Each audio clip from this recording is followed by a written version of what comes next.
本视频由阿米洛鸳鸯娘机械键盘赞助播出。既然是鸳鸯娘，那就是出了2款吧。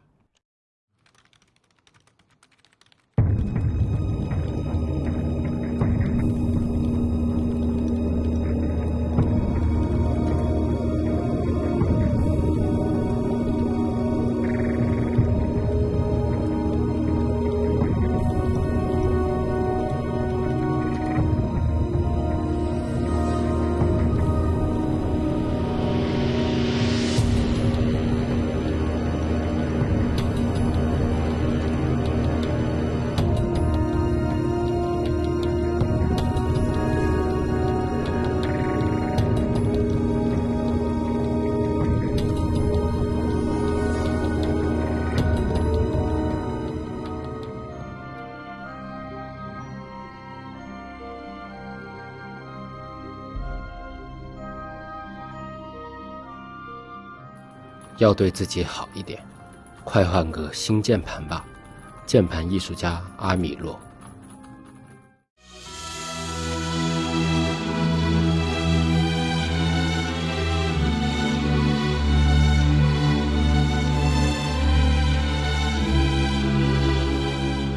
全宇宙的华人玩家，各位好，我是聂俊。聊了几期新游戏，今天来聊一款独立游戏。那其实呢，一直有人问我们为什么不聊独立游戏啊？确实我们很少聊独立游戏，至今只聊过太古归卷和空洞骑士。但并不是说我们就不玩独立游戏啊。其实相比3A 大作，平时休息我是更多玩独立游戏的啊。我们聊的少的一大原因是，很多我想聊的独立游戏一直都没有做完。我总是固执的想等游戏做完了再来聊。比如说我一直想聊的泰拉瑞亚啊，到前段时间才正式做完。不过现在想想，既然是独立游戏，那长期开发和充满变化就是它原本就不能分割的特点。所以呢，未来我们会改变这个想法啊，尝试分享一些我觉得独特的、有聊头的独立游戏。那这些独立游戏呢，不一定都很精致，但确实有商业大作所不敢尝试的特点。比如今天要聊这款《黑荆棘决斗场》，我会发现《黑荆棘决斗场》这个独立游戏，一是有朋友推荐的啊，但我每天收到游戏推荐的消息太多了，我并不会一有推荐立马就尝试。二是另一个原因就是我自己无意中发现这个游戏有个很独特的玩法，而这个玩点呢，其实是我一直以来都梦寐以求的，想不到黑荆棘决斗场误打误撞给做出来了。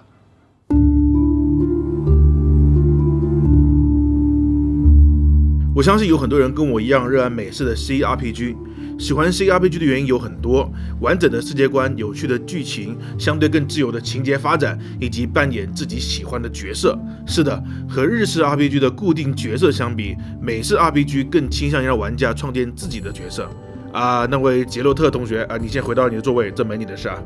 不过呢，大部分同学即便在不同的 CRPG 里，都会扮演相近的角色。比如我代表自己的主角，就喜欢用弓箭手或者双手大剑2选1，基本不会用牧师法师盗贼等职业，那些都是丢给队友 NPC 的职业。各位可以说说看，你们都爱用什么样的职业啊？但有时候玩久了呢，又很想试试其他的职业，就像知乎体作为一名大法师参与群殴是怎么样的体验。这就涉及到了另一个人们很少提及，但其实也是 CRPG 另一大核心乐趣——角色 build。其实我并不知道角色 build 怎么翻译更贴切因为这里的 build 既有名词构造的意思，也有动词建立的意思，大概可以翻译成角色模板养成吧。反正就是利用 CRPG 里丰富的角色自定义内容，用不同的种族、属性、职业、技能、武器等等元素去搭配，组合出又强力又符合自己打法喜好的模板。一个 CRPG 一周目通关体验了剧情后，往往再重复游玩，就是为了尝试不同的 build。游戏能支撑的 build 是否有广度和深度，甚至是一个 CRPG 能否有长期生命力的重要指标。当然，与之配套的就是用 build 去参与经典的战斗。所以当年在博德之门里，用不同的角色和队伍搭配去重复打崔斯特小队、香格拉小队这些经典战役，会是那么的乐趣无穷。但是有时候呢，为了体验不同的 build， 为了重复打一个游戏里只有那么2-3场的经典战役，就要不停的重复通关整个游戏，也是一件麻烦的让人想放弃的事情但就像因为大家喜欢打 BOSS 而诞生了专门打 BOSS 的怪物猎人，我发现黑荆棘决斗场同样也是为了专门玩 build 而诞生的游戏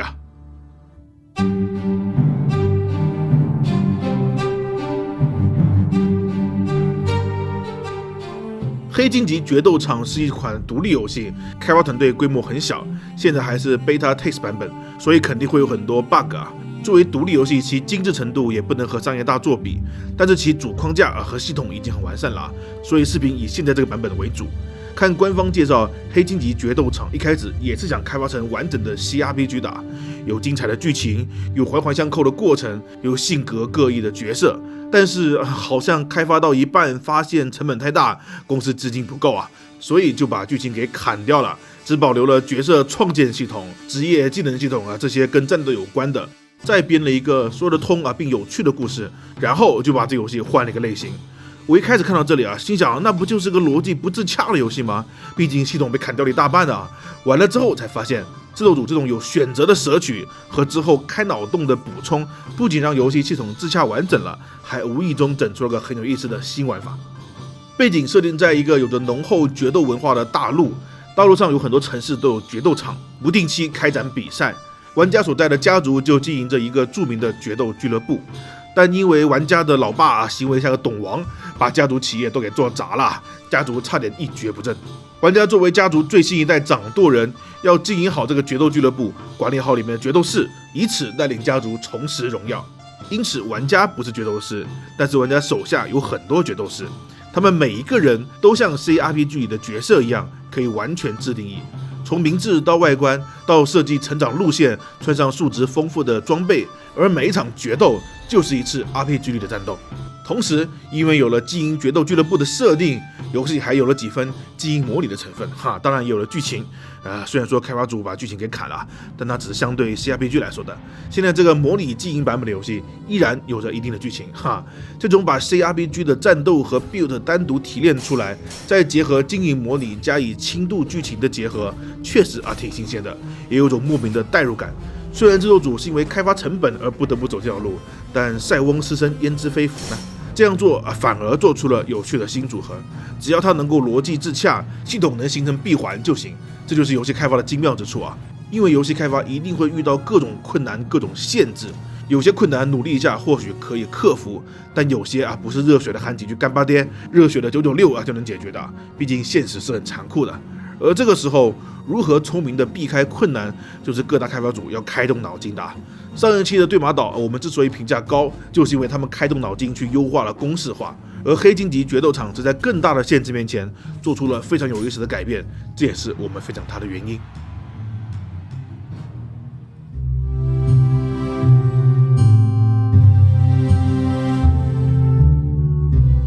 经营模拟类游戏我们玩了不少了，经营的主题也千奇百怪，从医院到地下城到监狱无奇不有，但好像经营一个决斗俱乐部还真是第一次由于是从 CRPG 改过来的系统，经营模拟这一模块并不丰富，但是还算完整玩家的俱乐部在一个类似地牢的建筑里，里面有让决斗士睡大觉的牢房，有可以作为聚餐用的食堂，有恢复用的医疗室，有打铁的锻造工厂，有让决斗士们训练的健身房，当然还有大家喜闻乐见的 SM 酷刑室一些忠诚度不高的决斗士就可以关在里面施加酷刑。有意的是，玩家可以用第人称在地牢里游荡，看看每个房间你的决斗士都在干些啥地牢的守卫呢还会向你致敬有钱的感觉真好不过很可惜，酷刑室里的过程还没有做出来，希望正式版能够完善不对，这个本来就没有在计划里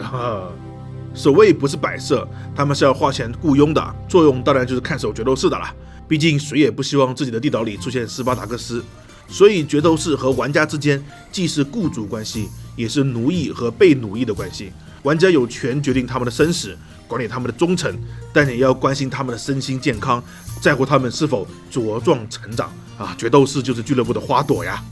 因此，玩家要经营的主要逻辑就是用他们打决斗比赛，然后回来休养训练，用赚来的钱除了维护日常开支，还要打造和收购更多的装备和武器，然后培养或招募更多的厉害的决斗士。中途虽然有一些抢劫商队等任务可以赚钱，但主要的收入还是靠决斗场上赢取的奖金。顺带一提，玩家是可以给比赛下注的如果认为自己的决斗士胜算不高，提前买对面赢，还能赚回一点赌金挽回一点输了比赛的损失。那等等，那是不是也意味着可以打假赛了？因为决斗士在场上比赛是玩家控制的，那让自己很强的角色打很弱的对手，对面的胜率低，赔率高，自己买对面胜利，然后控制自己的决斗士各种踩陷阱。哇塞，我真是太聪明了，这样赚钱岂不是很容易？呵呵，想得美。游戏里的博彩专家啊，特别文明克制，下注最多也只能下很少的钱，就算赔率再高啊，赢了也赚不了多少。前期赚的零花钱还行，后期赌赢的钱还不够决斗士恢复呢。赚钱主要还是得靠奖金，赌博还是算了吧。看来这大陆的庄家坚持贯彻小赌怡情啊。每个决斗士都有自己擅长的生活能力，比如擅长打铁、擅长医药、擅长烹调、擅长严刑拷打啊，这也算生活技能吗？也算吧。这些有能力的决斗士就很适合丢进相应的房间工作，所以不光是看战斗力，有些战斗力不强但有特殊能力的奴隶啊，也需要认真挖掘力。游戏还有声望系统，由于老父亲的作死啊，自己俱乐部的声望比国足俱乐部还要低，需要通过不断打比赛提高声望，进而参加需要更高声望才能参加的比赛。声望够高，甚至可以自己做东举行比赛，而且我发现自己举行比赛是很赚钱的一件事啊，这让我想起08年北京奥运会的盛况啊。总之，这是个很有趣的经营模拟系统。经营决斗俱乐部这个概念，很让玩家有种能释放出内心黑暗面的暗爽啊！这两期视频我算是完全堕入黑暗面了。但现在看来，经营模拟的部分还是太少了，比如突发的剧情太少了，玩家每一回合的行为有点重复，又比如不能自己设计地牢的格局，可升级和投资的东西也不多，回报也不明显。然后就是缺少点经营模拟常有的那种幽默感，决斗士们的行为和性格都比较单一，没有生气。虽然经营模拟并不是游戏的核心玩法，决斗才是。虽然这个系统是从 CRPG 下衍生出来的，但是我个人觉得这方面反而有很大的挖掘潜力。一个更丰富、更有深度的经营模拟系统，不仅能让游戏的过程更有乐趣，也能让不喜欢决斗的玩家找到另一种快乐，同时也能和决斗系统相乘，得出更有深度的战斗。期待后续制作组能有这方面的内容补充啊！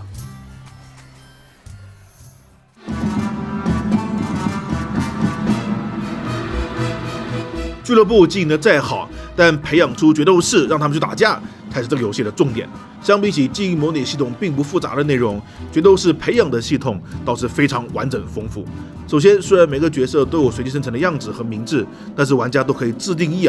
重新捏脸、重新命名都非常自由。组建一支少女决斗天团的梦想可以实现了，只不过这里面要捏个美少女还是有点难度的。角色的属性非常 DND， 一看就是老 CRPG 了。附加的东西也很有意思，上面提到的生活能力是一种，还有一些是跟特质有关的，比如害怕某些动物或者近视眼的负面特质，也有快速学习、动物克星等优势特质我就遇到了一个弓箭游侠，是个大近视眼也不知道怎么瞄准的咱就靠心眼呗。这些特质是可以去拷问室里通过酷刑拔除的原来这近视是要靠 SM 的呀。游戏前期没有职业的限制，走什么样的职业取决于用什么样的武器，加点加在什么武器上就能升级相应的技能，单手、双手、双持、长柄、远程等等这些常规的都有。而不同的武器和技能是可以自由搭配的，所以我个人在其他游戏里非常想尝试的，但是往往都很难做到的 build 双手大剑弓箭手，终于可以在这个游戏里得以实现了。远距离百步穿杨，近距离就拔出双手大剑对砍，非常符合我的个人喜好。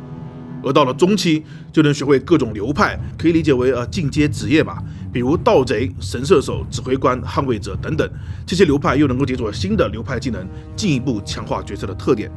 属性、特质、技能搭配、流派，再加上非常丰富的装备系统，共同构成了游戏多变的角色 build 系统。这也是我玩的最有乐趣的地方我可以用非常短的时间，不用通关整个 RPG， 就能尝试构建不同的 build 组合，并很直接的上战场实战。这种又方便搭配又足够丰富的感觉，让我一熟悉系统就很有跃跃欲试的冲动。旗下决斗士可招募的数量之多，也足够我尝试各种 build 了。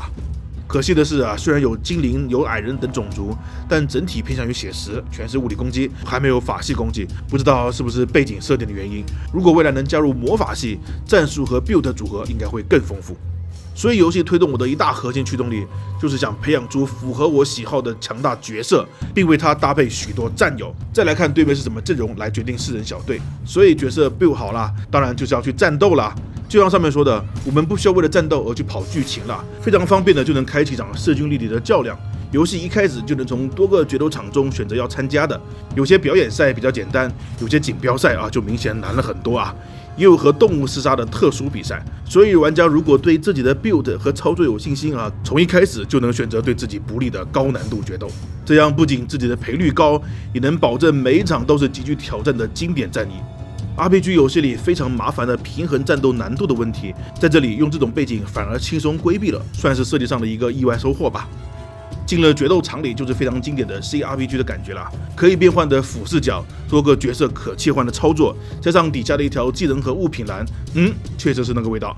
而且作为独立游戏，角色的战斗动作还做得意外的到位啊！攻击时候的力道，躲避时确实躲开的动作，挡格时兵器碰撞出来的火花，每个技能都独有的攻击动作，很有当年玩无冬之夜的感觉啊！加上同样半透明的 UI， 我甚至一度有梦回无冬之夜的错觉。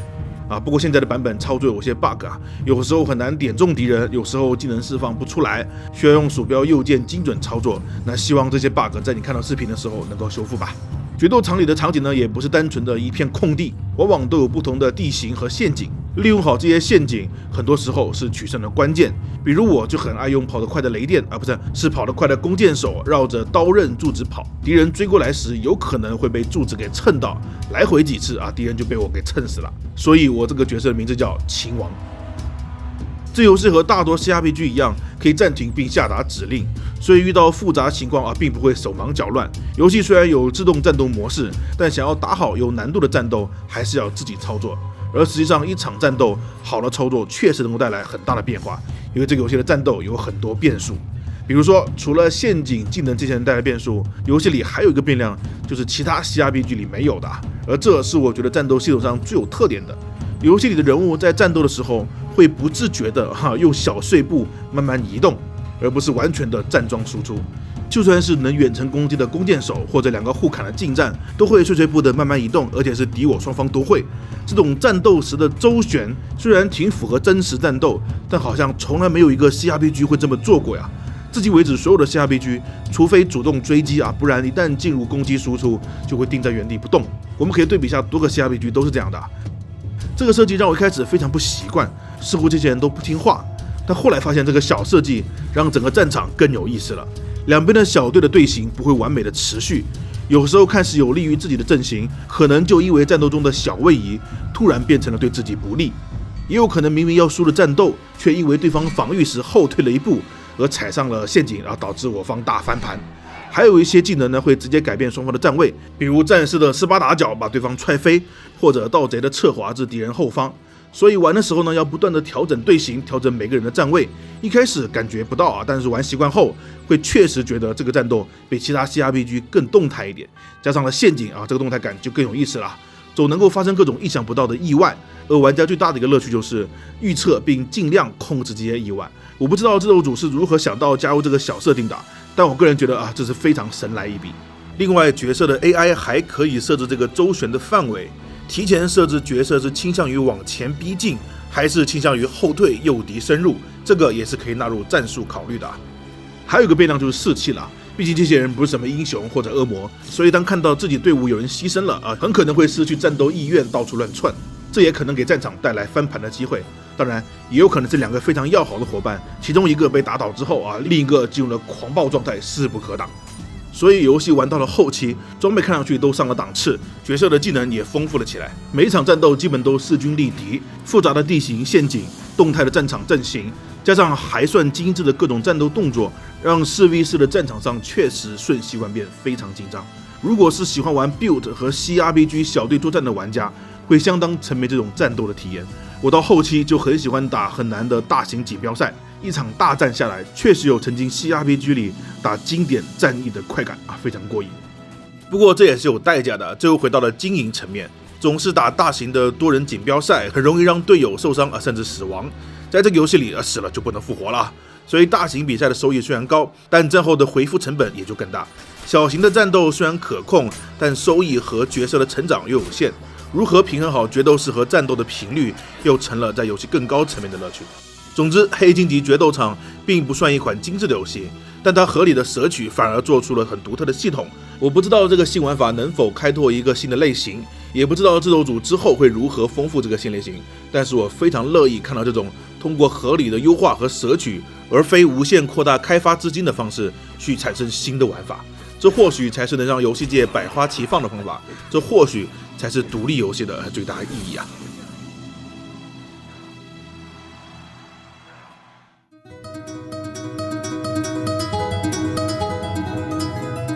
黑金级呢是一个独立游戏，所以我们并不能以商业大作的品质来要求它。各种 bug 呢，只能等制作组慢慢修复了。当然，现在这个版本的大的问题都已经基本没有了。但是制作组也并不是只想做一个简单的小游戏，从复杂的职业技能、武器装备、人物属性等细节上面呢，就能看到制作组有一个做大型 CRPG 的决心。而从游戏的战斗系统来看呢，制作组对 CRPG 的理解也足够深刻，并且有这个能力将其实现出来。但是因为各种现实的原因限制并没有展现出完整的 CRPG。但是这就是游戏设计的魅力啊！虽然不能达成我们一开始的目标，但是只要愿意开动脑筋，愿意从玩家体验去设计，说不定就能巧妙的让遗憾变成了灵感。我个人觉得《黑金的决斗场》这个半经营模拟、半决斗玩角色 build 的模式呢，反而比传统的 CRPG 更吸引我。毕竟市面上好的 CRPG 太多了，而这样的游戏第一次见。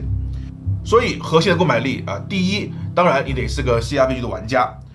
不然这样的战斗系统可能就很难吸引到你了。而同时，如果你是个喜欢在 CRPG 里面玩 build， 喜欢挑战各种高难度的战斗，或者觉得神界原罪战斗不够多的玩家，这个游戏就很适合了，因为它能够更方便的建立角色 build， 更快速的进行战斗，而且战斗系统我觉得还是很有意思的，也有足够的深度去研究。而搭配的记忆模拟系统呢，又让这种深度能够形成化合反应。只不过我个人会希望它的经营模拟这个模块呢能够更丰富点，所以最后推荐给喜欢研究 build 和小队战斗的玩家，黑金级决斗场。给你们留下我是电锯。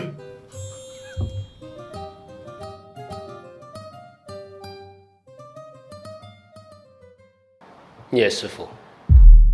此事与你无关，为何大驾光临？我是习武之人，遇到不公平的事就该挺身而出。阿强打游戏频繁掉线，导致队友输掉比赛，难道就不该被教训吗？阿强该打，但不该由你出手。有戏我一定要出。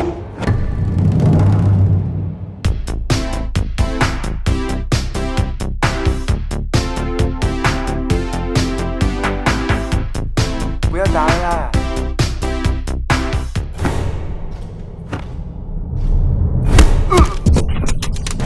没有人能够阻止我习武。聂师傅果然好功夫啊！接下来再没有人打扰我们尽情比武了。